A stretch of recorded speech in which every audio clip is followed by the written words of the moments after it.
May 3rd, 1939. Anneliese Koch pressed her palms against the white iron bed frame as another contraction tore through her abdomen. 22 years old, unmarried, 7 months into a pregnancy that would have ruined her family's reputation in Eisenach.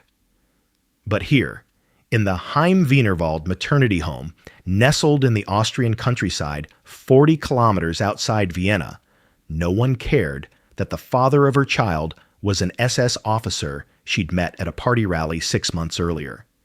No one asked why he hadn't married her. The nurses called her Fräulein Koch with the same respectful tone they used for the married women in the other rooms, and that alone made her feel less like the disgrace her mother had called her when she'd confessed the pregnancy. The room smelled of carbolic soap and fresh linens. Sunlight filtered through lace curtains onto polished wooden floors that gleamed like those in the finest hotels. A vase of wildflowers sat on the bedside table, picked that morning from the gardens that surrounded the converted manor house. This was not the cold charity ward she'd feared, not the whispered-about back-alley clinic where desperate girls went to have their problems quietly disappeared. This was the Lebensborn program, the Fount of Life, and according to the glossy brochure the SS recruiting officer had given her, she was performing a sacred duty for the Reich. The midwife, a sturdy woman in her 50s with the brown uniform of an NS Schwester, leaned over to check her cervix. Schwester Magdalena had been with her since her admission 2 weeks earlier, preparing her body and mind for this moment. She'd explained how every Aryan woman carrying healthy German blood had an obligation that transcended old-fashioned morality. Marriage was a legal contract, the Schwester had said, but bloodlines were eternal. In the new Germany, children belonged not to families, but to the folk, the eternal community of German blood. Anneliese had nodded along, grateful for words that transformed her shame into something noble. She hadn't questioned why they'd taken such careful measurements of her skull during the intake examination, why they'd photographed her naked body from 6 different angles, why they'd requested medical records going back 3 generations on both sides of her family. The doctor had explained it was to ensure optimal health outcomes, and that had seemed reasonable. They cared about her baby in a way that felt more thorough than her own doctor back home ever had. The contractions intensified.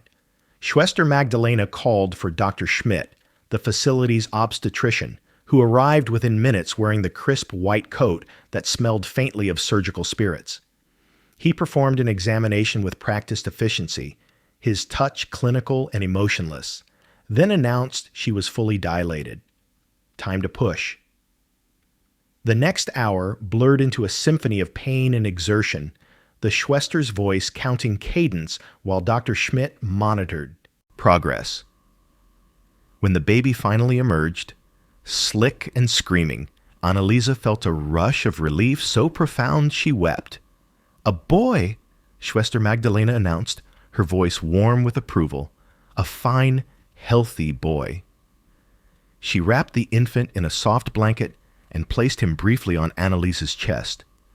The baby's face was red and wrinkled, his tiny fists waving, and for a moment Anneliese felt a surge of fierce maternal love so overwhelming it frightened her. But then the Schwester lifted him away, explaining that the babies slept in the nursery where trained staff could monitor them properly. Mothers needed rest. She would see him again in the morning for feeding. That first night, Anneliese lay in her comfortable bed, her body aching but her heart strangely hollow. She could hear the distant sound of babies crying from somewhere in the building, but she couldn't identify which cry belonged to her son. When she closed her eyes, she kept seeing his face, trying to memorize features that had barely formed. Tomorrow, she told herself.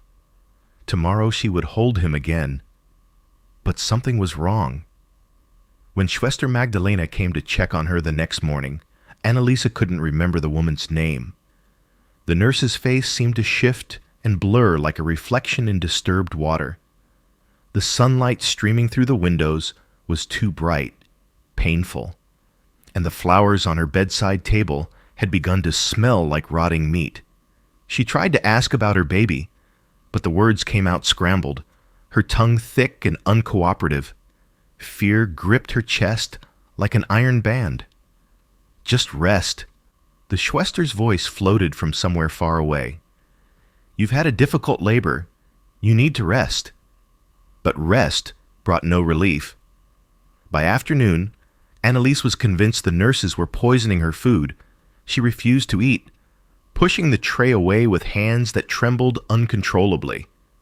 When Dr. Schmidt arrived to examine her, she screamed at him in a language that wasn't quite German, syllables that made no sense even to her own ears. She ripped at her nightgown, certain that insects were crawling beneath the fabric, burrowing into her skin. The doctor's face remained professionally calm as he made notations on her chart, his pen scratching across paper in sharp, decisive strokes. Pregnancy psychosis, he murmured to the Schwester. We need to transfer her immediately. 6 days after giving birth, Anneliese Koch was admitted to the psychiatric hospital of the University of Vienna. She had no memory of the ambulance ride, no recollection of being strapped to a gurney, or the concerned faces of the attendants who whispered about her condition. The psychiatric ward was nothing like the Lebensborn home. The walls were institutional green, the floors cold concrete, and the windows were barred.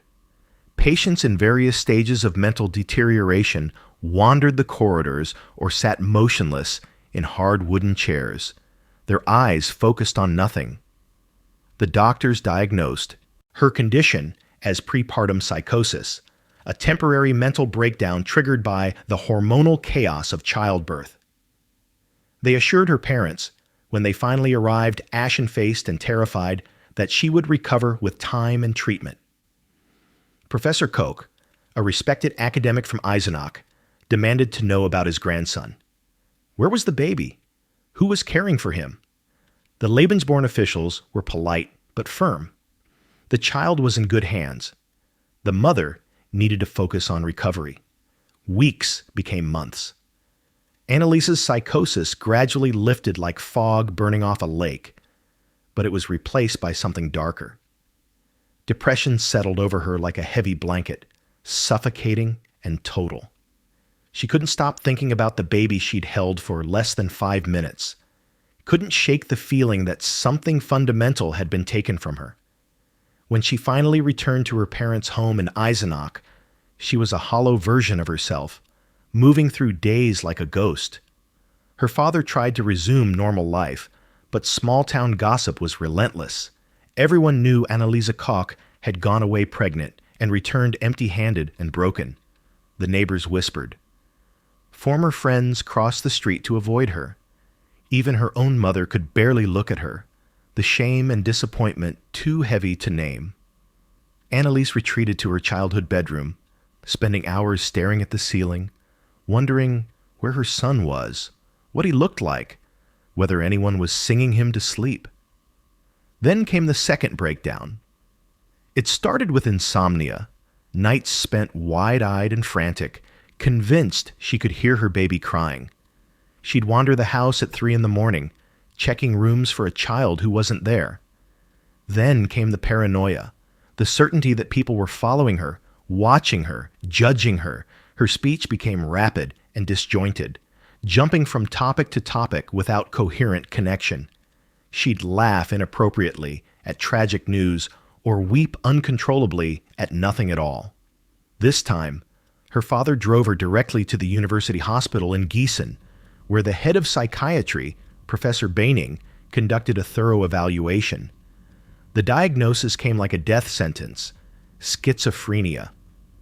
Not a temporary condition brought on by childbirth, but a chronic mental illness that would require lifelong management.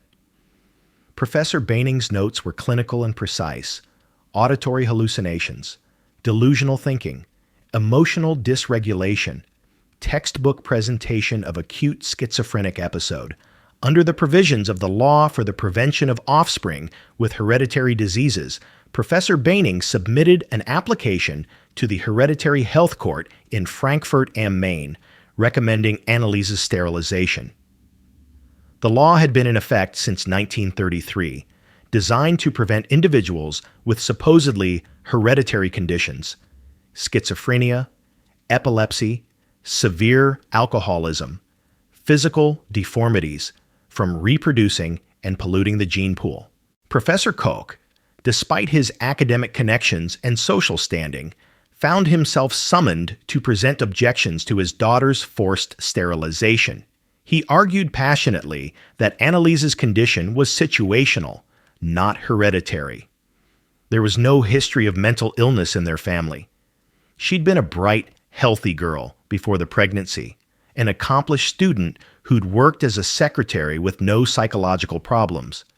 But the court demanded documentation. Show us the medical records. Prove the absence of hereditary factors. So inquiries were sent to Vienna, to the psychiatric hospital where Anneliese had first been treated. What had been their diagnosis? What evidence suggested this wasn't an inherited condition? While bureaucrats exchanged letters and doctors debated genetic probabilities, Anneliese's son lived with his adoptive family. The Lebensborn program had wasted no time. Within weeks of Anneliese's transfer to the psychiatric hospital, little Peter Koch, as he'd been registered, was placed with Frau Käthe Wendler, a childless woman in her late 30s who'd been approved by the SS for adoption. Frau Wendler had been thrilled. For months she'd waited for this opportunity, having passed all the racial purity examinations and demonstrated proper ideological commitment to the Reich. She'd prepared a nursery with hand-carved furniture, soft blankets in approved shades of blue, and toys designed to stimulate Aryan development. When the Lebensborn social worker delivered the baby in September 1940, 17 months old and beginning to toddle, Frau Wendler fell instantly in love. He had fair hair and blue eyes, chubby cheeks, and a ready smile. She called him her miracle, her precious boy, the answer to years of prayer. For 14 months, Peter thrived in Frau Wendler's care. She took him to the park, read him stories, sang him lullabies. She photographed every milestone, his first steps, his first words, the adorable way he mimicked her gestures.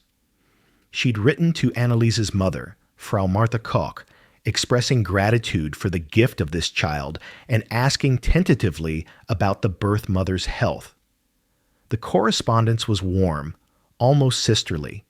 Two women united in their love for this boy who'd entered their lives under such unusual circumstances.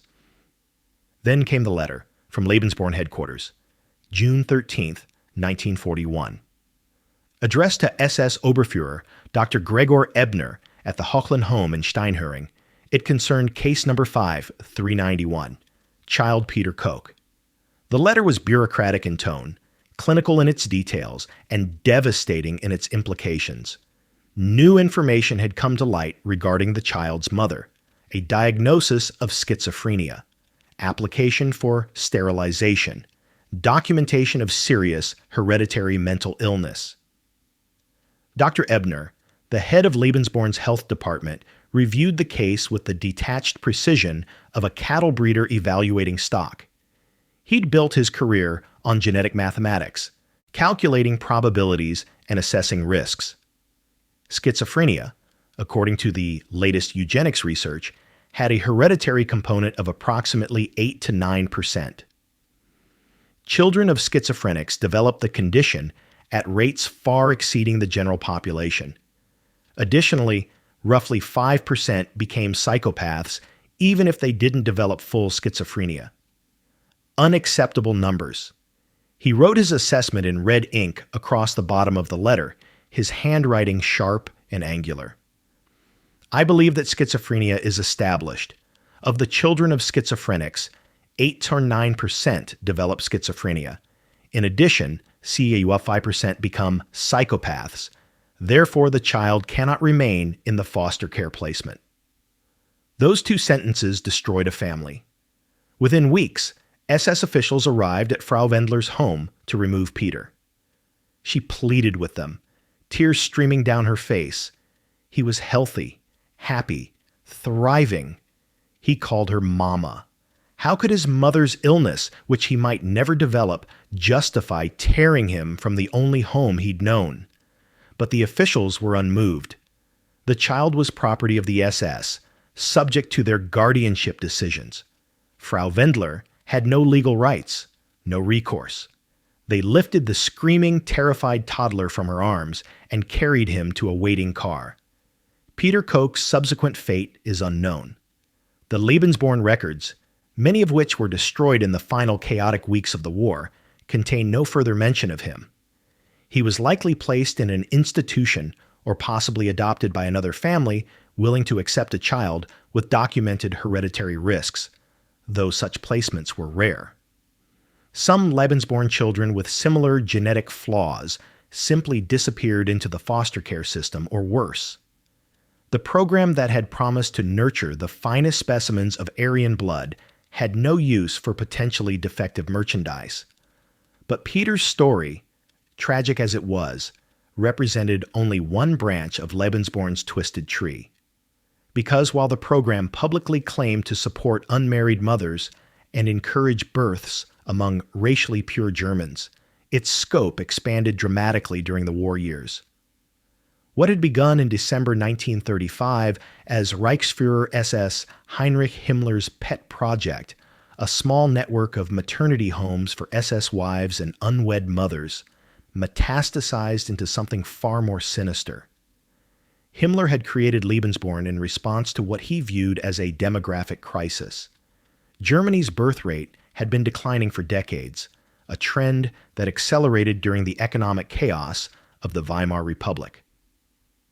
By the mid-1930s, German women were averaging fewer than 2 children each, well below replacement levels. Himmler, obsessed with racial purity and convinced of the SS's role as the biological elite of the Reich, saw this as an existential threat. The finest blood of the Aryan race was dying out while supposedly inferior populations flourished. His solution was characteristically totalitarian: bureaucratize reproduction. Make it a function of the state rather than private family life. The Lebensborn homes would provide luxurious care for pregnant women, removing the social and economic barriers to childbirth. Unmarried mothers would face no stigma, no financial hardship. Their children would be raised according to the highest Nazi ideals, adopted into loyal SS families, or educated in Lebensborn facilities. Every child born under the program's auspices represented a victory against racial decline. The first Lebensborn home opened in Steinhöring, Bavaria, in August 1936. It was a converted country estate with spacious grounds, modern medical facilities, and an atmosphere more resort than hospital. The director, SS Obersturmbannführer Max Zollmann, worked closely with Dr. Ebner to establish protocols that balance medical care with ideological indoctrination. Expectant mothers received excellent prenatal care, nutritious food, comfortable accommodations. But they also attended lectures on racial hygiene, German history, and their sacred duty as vessels of Aryan blood. The homes expanded rapidly. By 1938, there were 8 facilities across Germany and Austria. By the war's end, at least 24 Lebensborn homes operated throughout German-controlled territory: Germany, Austria, Norway, Denmark, Belgium, the Netherlands, France. Each facility followed the same basic model: isolated locations, strict screening procedures, and absolute secrecy. Mothers were instructed never to reveal where they'd given birth or discuss the program with outsiders. Their children's birth certificates often listed false locations and dates to obscure any connection to Lebensborn. The screening process for potential mothers was exhaustive and invasive. Women had to prove Aryan ancestry for at least 3 generations, providing detailed family trees and documentation. They underwent thorough medical examinations to identify any hereditary diseases or physical abnormalities. Doctors measured their skulls, noses, and limbs, comparing ratios, against idealized Aryan proportions. They had their photographs taken from multiple angles, their coloring noted and cataloged. Their intelligence was assessed through questioning, their political reliability evaluated through background checks. Rejection rates were high. Women with Jewish ancestry, no matter how distant, were automatically excluded. Those with family histories of epilepsy, schizophrenia, alcoholism, or feeble-mindedness were deemed genetically unsuitable. Physical characteristics also mattered. Too dark, too short, features too angular or Mediterranean. Even women who passed all other tests could be rejected for insufficient enthusiasm about National Socialist ideology. The Lebensborn program wasn't simply racist, it was obsessively selective, a eugenics experiment masquerading as social welfare. For women who were accepted, the experience was genuinely pleasant in many ways. The homes provided better medical care than most German hospitals, particularly as the war strained resources elsewhere. The food was abundant and nutritious. Milk, eggs, fresh fruit, meat, luxuries that became increasingly rare for ordinary Germans under rationing. The rooms were private and clean. The staff was professional and respectful. No one judged the unmarried mothers or questioned their circumstances. For women like Anneliese Koch, fleeing scandal and shame, Lebensborn must have felt like salvation. But there were unsettling aspects to the experience that mothers learned not to question. The constant measurements and photographs, the detailed questionnaires about family medical history, the way staff members discussed their pregnancies in terms of genetic value and hereditary quality, the requirement that single mothers sign guardianship papers giving the SS legal control over their children. Most troubling was what happened after birth. Unlike normal maternity wards where mothers bonded with newborns immediately, Lebensborn homes separated mothers and babies for most of the day. Infants were kept in centralized nurseries staffed by professional nurses. Mothers were allowed brief, supervised visits for feeding, but extended contact was discouraged. The official explanation was health-related, preventing infections, ensuring proper rest for recovering mothers, but the real reason was more calculated. Limited contact reduced maternal bonding, making it easier for the SS to remove children for adoption if desired.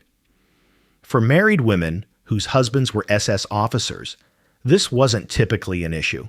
They took their babies home after recovery, their families intact. But for unmarried mothers, the situation was more precarious. The Lebensborn officials made it clear they would decide what happened to your child.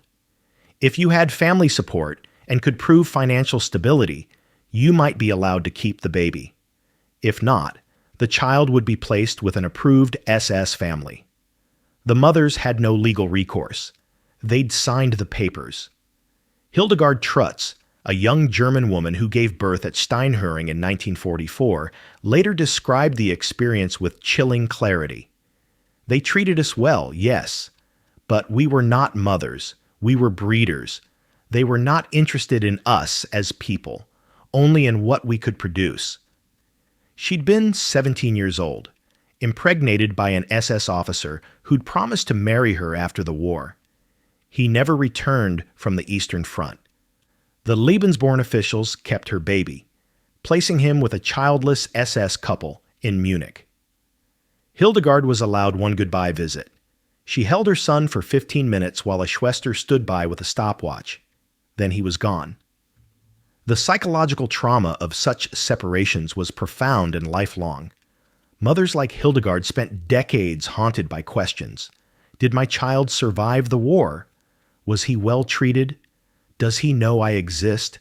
Does he hate me for giving him up? But post-war Germany offered no mechanisms for reunion. Lebensborn records were chaotic and incomplete. Many had been deliberately destroyed in the war's final weeks when SS officers tried to eliminate evidence of their crimes. Even mothers who knew their children's adoptive names often couldn't locate them, especially if families had fled the Soviet advance or been killed in bombing raids. And then there was the shame. In the immediate post-war period, association with Lebensborn marked women as Nazi collaborators, to have voluntarily participated in an SS program, to have borne children for the Reich, was viewed as ideological complicity.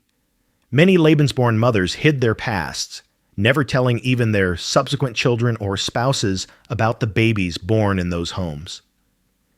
They carried the secret like a stone in their chest, never speaking it aloud. But the German Lebensborn mothers, traumatized as they were, faced nothing compared to what happened in occupied Norway. When German forces invaded Norway on April 9, 1940, they found a country that Nazi racial theorists considered nearly perfect. The Norwegian population was predominantly blonde, blue-eyed, tall, and fair-skinned, as close to the Aryan ideal as any nation on earth. Heinrich Himmler, visiting Oslo in 1941, was so impressed he declared Norway a racial treasure house that must be properly exploited for the benefit of German blood. The occupation force numbered roughly 400,000 German soldiers at its peak, including large numbers of young, healthy Wehrmacht and SS personnel. These men, far from home for years, naturally formed relationships with Norwegian women. Some were genuine romances. Others were cases of coercion, assault, or prostitution driven by hunger and economic desperation. The Norwegian government had fled to London, and collaborationist leaders under Vidkun Quisling actively encouraged Norwegian women to fraternize with the occupiers. Lebensborn saw opportunity. Between 1941 and 1945, they established 10 maternity homes across Norway, more than in any other occupied territory. The facilities were lavishly appointed, often requisitioned manor houses or hotels converted into birthing centers. Norwegian women who became pregnant by German soldiers were actively recruited. Lebensborn promised not just excellent medical care, but also financial support, housing, and protection from social stigma.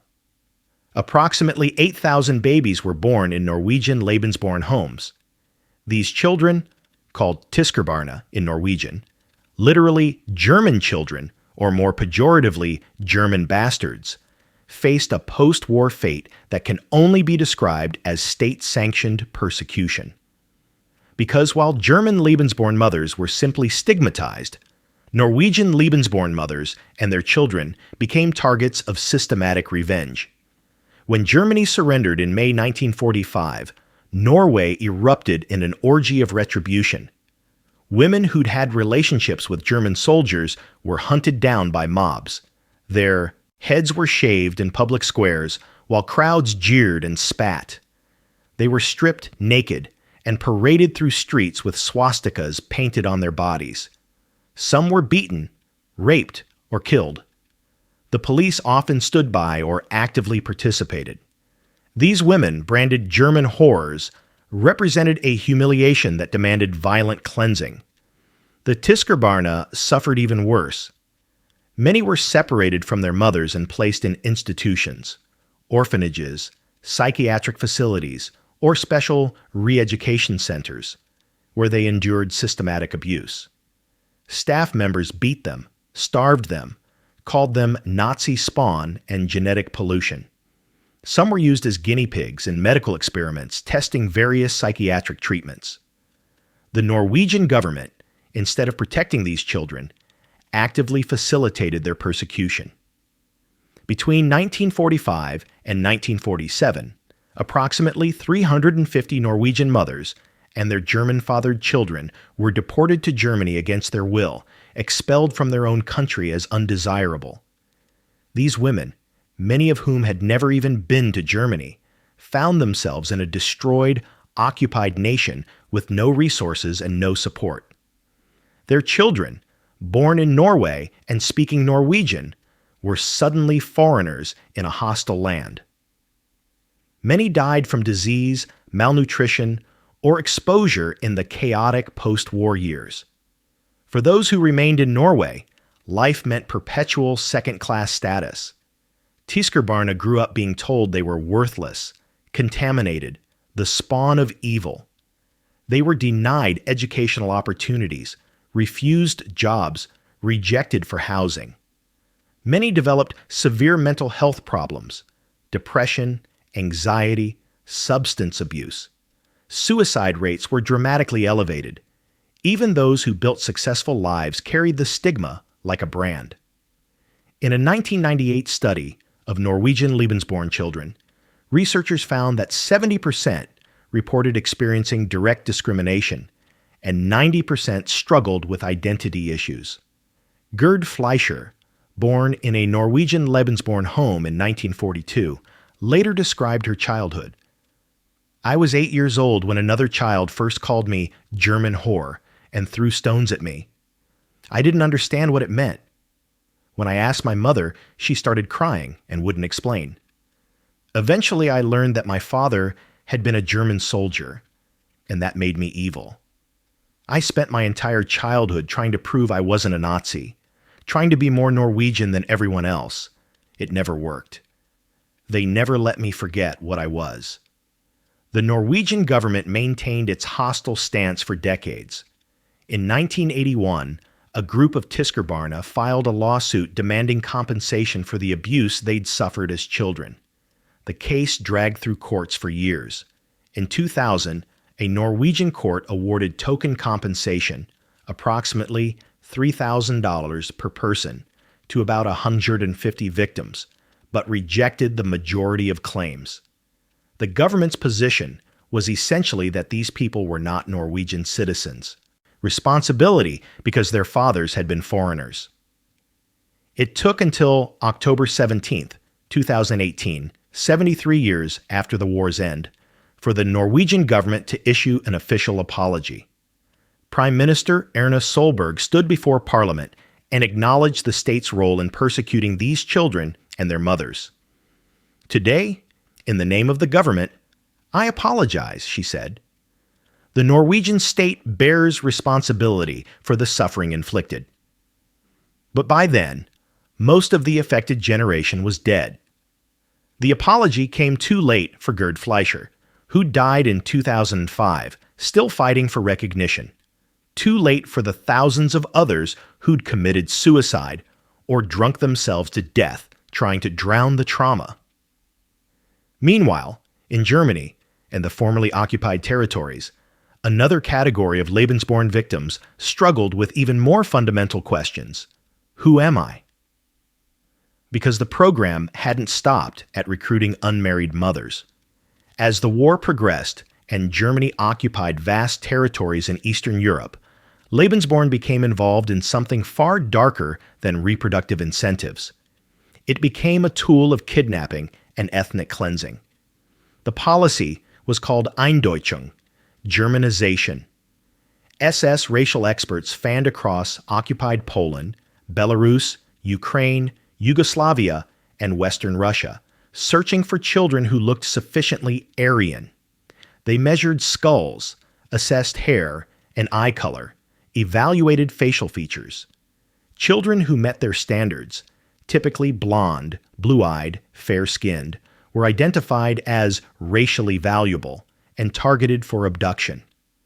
SS officers and police would arrive at villages, often in the wake of anti-partisan operations where parents had been killed. They'd select the children who looked Germanic, separate them from siblings who didn't pass inspection, and transport them back to Germany. The children were given new names, new identities, new birth certificates. Their original backgrounds were erased. Many were placed directly with German families eager to adopt. Others were processed through Lebensborn homes, where they underwent re-education to eliminate their native languages and cultural identities. Historians estimate between 200,000 and 400,000 children were kidnapped this way. Most were Polish. At the Nuremberg trials, prosecutors presented evidence that the program had explicitly targeted children for their genetic characteristics, ripping them from their families to bolster German blood. Dr. Gregor Ebner, testifying in his own defense at the Russia trial in 1947, insisted he'd only been following orders and ensuring children received good medical care. He was sentenced to 3 years but released early. He lived until 1974, practicing medicine and never expressing remorse. For the kidnapped children who survived, and thousands didn't, dying in institutions or from the trauma of separation, post-war life meant existential confusion. Some had been too young when taken to remember their original families. Others had fragmented memories they couldn't fully trust. The German families who'd adopted them often refused to acknowledge they weren't biologically related, insisting they were real Germans who'd always been part of the family. In 1947, the United Nations Relief and Rehabilitation Administration established a special program to repatriate kidnapped children. They published photographs in newspapers, broadcast descriptions on radio, and set up offices in displaced persons camps where parents could search for missing children. The process was agonizing. Parents would travel hundreds of miles based on vague descriptions, hoping desperately, only to find the child wasn't theirs, or worse, finding their child who no longer remembered them, and screamed in fear at these strange people claiming to be family. Ingrid von Oelhoffen was born in 1942 and raised in Germany by a family who told her she was their biological child. It wasn't until she was an adult that she discovered the truth. She'd been kidnapped from Slovenia as an infant, processed through Lebensborn, and given a fabricated identity. Her real name was Erika Matko. Her biological mother had spent 50 years searching for her. They finally reunited in 1993, two elderly women who shared DNA but nothing else, unable to communicate beyond tears and broken phrases. Ingrid spent the rest of her life fighting for recognition of Lebensborn's kidnapping program. She wrote books, gave lectures, testified before European courts. But she also struggled with identity. Was she German or Slovenian? Was she Ingrid or Erika? The family who raised her weren't villains. They'd loved her, believed they were adopting a German orphan. Her biological mother wasn't a stranger. Genetics don't lie. But she'd lived an entire life not knowing this woman existed. Who was the real victim here? What did justice even look like? In 2018, German courts ruled that kidnapped Lebensborn children were not entitled to compensation for their trauma. The judge's reasoning was coldly legal. Too much time had passed, documentation was insufficient, and the families who'd adopted them had acted in good faith. The message was clear.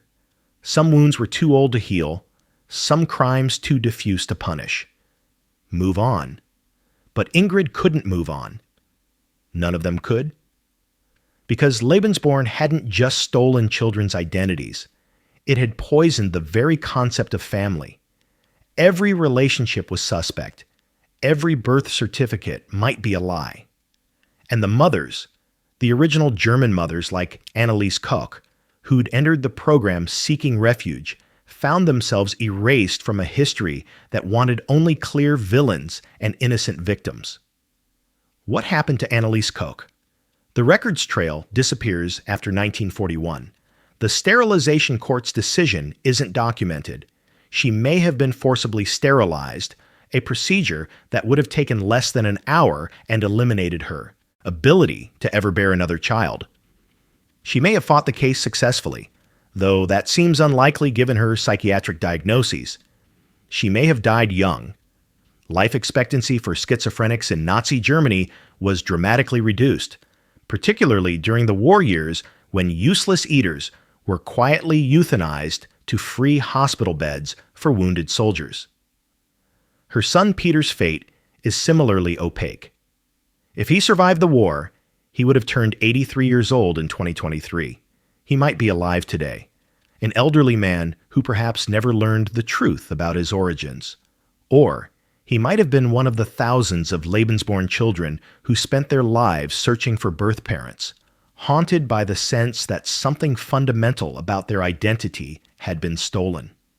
The Lebensborn program officially dissolved in 1945 when Allied troops occupied Germany. The maternity homes were repurposed or demolished. Most records were destroyed. Staff members scattered, many adopting new identities and disappearing into post-war chaos. Max Zollman, the director of the Steinhuring home, committed suicide in 1946 rather than face trial. Other officials claimed they'd simply been doctors and nurses providing medical care, not perpetrators of eugenics or child trafficking. At the Nuremberg trials, Lebensborn was examined as evidence of Nazi racial policies. Prosecutors argued it represented a systematic attempt to breed a master race through pseudoscientific eugenics. Defense attorneys countered that it had been primarily a charitable organization helping unwed mothers, with any questionable practices the result of wartime chaos rather than malicious intent. The judges ultimately convicted several Lebensborn officials of crimes against humanity, particularly regarding the kidnapping program, but sentences were light and most served minimal time. Public knowledge about Lebensborn remained limited for decades. The topic was taboo, too uncomfortable for a Germany trying to rebuild its moral identity. Affected mothers and children stayed silent, ashamed of their connection to an SS program.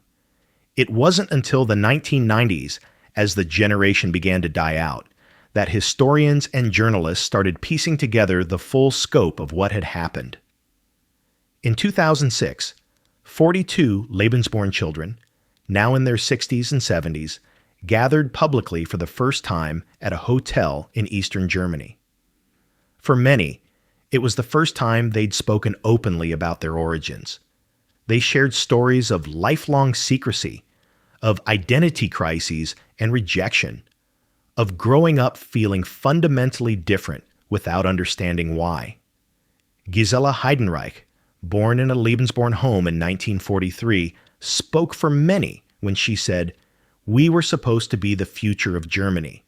Instead, we became its forgotten children, the shameful secret no one wanted to acknowledge." These survivors created advocacy groups pushing for official recognition and compensation. They wanted their birth certificates corrected to show accurate information. They wanted access to Lebensborn records still held in archives. Most fundamentally, they wanted acknowledgement that they were victims, not perpetrators, of Nazi ideology. Though even this claim was complicated. Because if their parents had willingly participated in Lebensborn, if their adoptive families had enthusiastically embraced racial purity, where exactly did victimhood begin and complicity end? The legacy of Lebensborn defies simple moral categorization. The program was built on racist pseudoscience and functioned as a tool of Nazi population policy. But it also provided genuine medical care to thousands of pregnant women who had few other options.